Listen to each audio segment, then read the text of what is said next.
আমরা একটা গতকালকে কর্মসূচি জানিয়েছি যে আমরা হবিগঞ্জে যাব, সেখানে আমরা একটা বিক্ষোভ মিছিল করব এবং আমাদের সেখানে কথা বলার কথা রয়েছে মিছিল পরবর্তী সময়।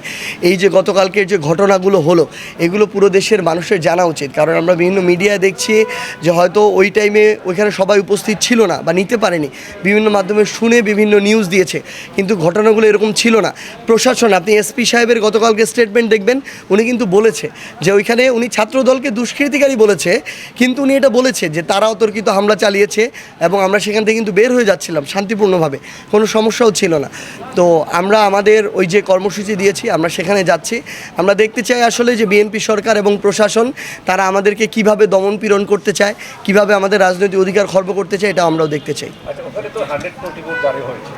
না, এটা তো আমরা মনে করি সরকার এবং প্রশাসন মিলে পরিকল্পনা করে এটা করেছে। আমরা আইনের প্রতি শ্রদ্ধাশীল, কিন্তু এভাবে যদি আমাদেরকে তারা রক্তাক্ত করলো, তারা আবার মামলা করতে গেল, আমি যতদূর জানি তারা মামলাও করেছে, আবার আমাদের নেতাকর্মীদেরকে ধরার জন্য তারা পুলিশকে ব্যবহার করছে। এখন আমাদেরকে যদি প্রতিবাদও করতে না দেয়, তাহলে তারেক রহমান বলুক যে বাংলাদেশে তিনি আরেকটা স্বৈরাচার কায়েম করতে চান, একনায়কতন্ত্র কায়েম করতে চান, তাহলে আমরা ওই অনুযায়ী রাজনীতি করব।